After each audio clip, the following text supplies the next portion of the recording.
अमोल, सबसे पहले आप बताएं खरीदारी के मौके कहाँ देख रहे हैं आप?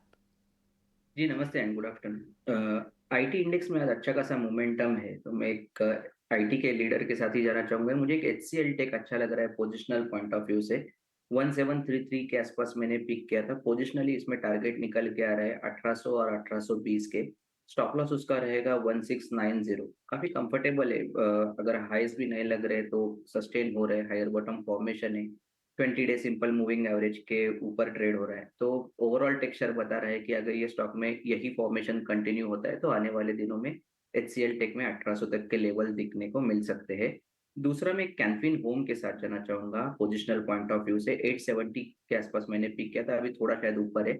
915925 ये दो टारगेट्स निकल के आ रहे हैं और स्टॉप लॉस उसका रहेगा 850 का।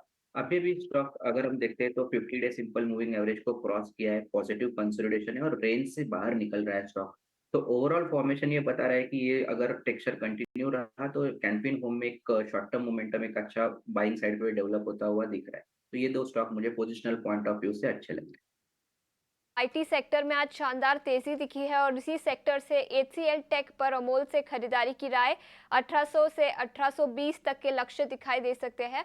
और इसी के साथ कैनफिन होम्स पर भी खरीदारी की राय 915 से 925 तक के लेवल्स इस स्टॉक पर दिखाई दे सकते हैं। अंशुल, आप कहां खरीदारी के मौके देख रहे हैं? आपके स्टॉक स्पेसिफिक आइडियाज कौन से रहेंगे?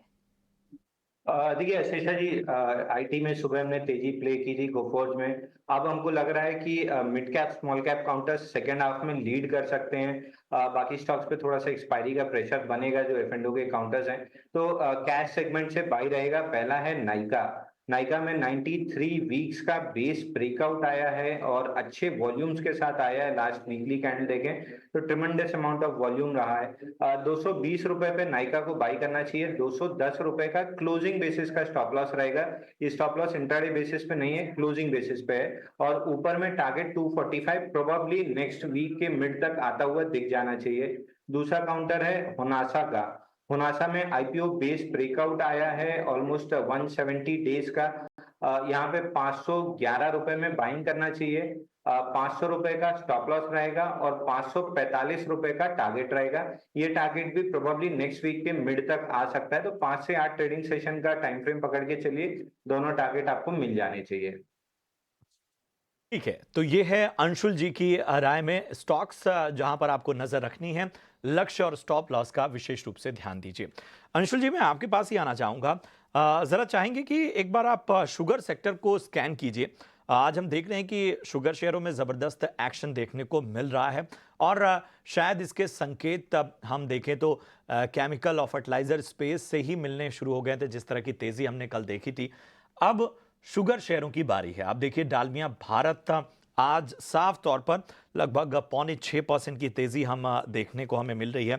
423 से 446 तक का जो रैली है वो आज के आज इसने दिखाई है। इसके अलावा देखिए बलरामपुर चीनी और केसीपी शुगर्स में भी 2 से 6% की तेजी हमें देखने को मिल रही है। उत्तम शुगर, श्री रेणुका शुगर्स भी चलते हुए यहां पर नजर आ रहे हैं। इसके अलावा आप देखिए बजाज हिंदुस्तान में भी आज तेजी का मोमेंटम बना हुआ है। अंशुल जी, शुगर शेयरों पर कोई खास नजरिया? देखिए प्रशांत जी, स्टैंडर्ड डिस्क्लेमर दे दूं। केसीपी शुगर इंडस्ट्री फ्राइडे को हमने अपने क्लाइंट्स को बाई रिकमेंड किया था 52 रुपए 90 पैसे में। 57 रुपए 70 पैसे का हमारा टारगेट है। तो स्टैंडर्ड डिस्क्लेमर, हमारे क्लाइंट्स केसीपी शुगर पे लॉन्ग है। टॉप पिक इस सेगमेंट में अगर mid cap small cap segment में पकड़ेंगे तो केसीपी शुगर आ रहा है। 600 करोड़ का मार्केट कैप है। डेली चार्ट पे बेस ब्रेकआउट आया है कप एंड हैंडल का, जो पैन आउट होता है 136 डेज का।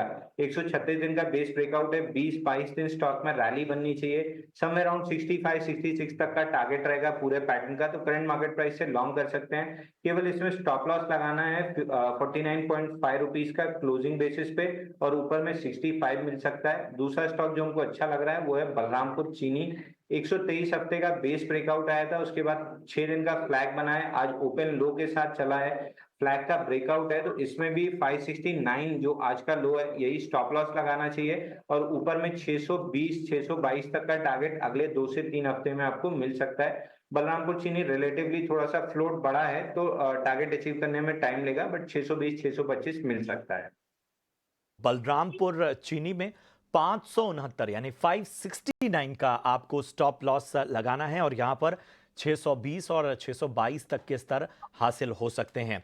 वहीं अगर हम केसीपी शुगर्स की बात करें तो यहां 49 रुपए का आपको स्टॉप लॉस लगाना है। यहां पर 65-70 रुपए तक के लक्ष्य आने वाले वक्त में केसीपी शुगर्स में हासिल हो सकते हैं। क्या नजरिया आपका होगा?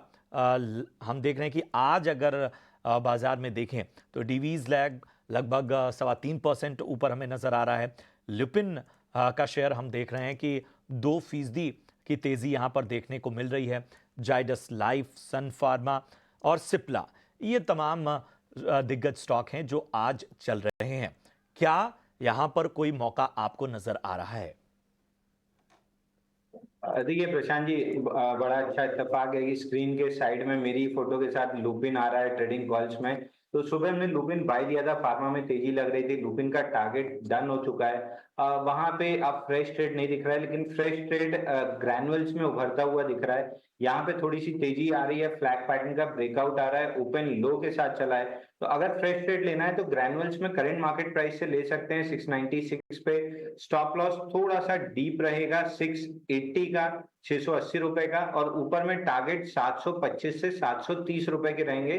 ग्रैनुअल्स में पिछले 8 दिन का एक फ्लैग पैटर्न का ब्रेकआउट है, ओपन इंटरेस्ट काफी अच्छे से राइज हुआ है। तो लग रहा है कि यहाँ पे डिलीवरी वॉल्यूम्स काफी अच्छे से राइज हुए हैं, तो यहाँ पे लग रहा है कि ग्रैनुअल 725 730 4 से 5 सेशन में अपना टारगेट कंप्लीट कर लेगा।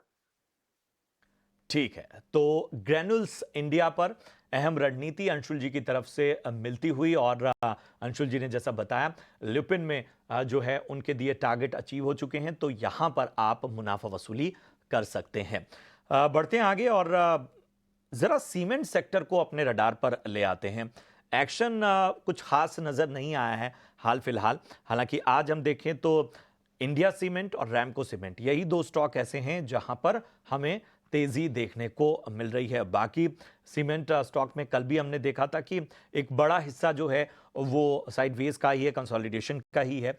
नीलेश जी, सीमेंट सेक्टर पर जरा रणनीति बताइए, कुछ पसंद आ रहा हो तो उसके बारे में भी राय दीजिए। Very good afternoon to you. हाँ बिल्कुल, देखिए जो जिस स्टॉक का आपने जिक्र किया, टेक्निकल स्ट्रक्चर इंडिया सीमेंट, इस पर्टिकुलर स्टॉक का ही थोड़ा सा पॉजिटिव नजर आ रहा है। पिछले 15-20 ट्रेडिंग सेशन का जो एक लंबा कंसोलिडेशन था, उसके बाद स्टॉक एक ब्रेकआउट देता हुआ नजर आ रहा है, और स्ट्रक्चर से तो यही लग रहा है कि यहाँ से 380 से 385 की ओर एक काउंटर जाता हुआ नजर आ सकता है।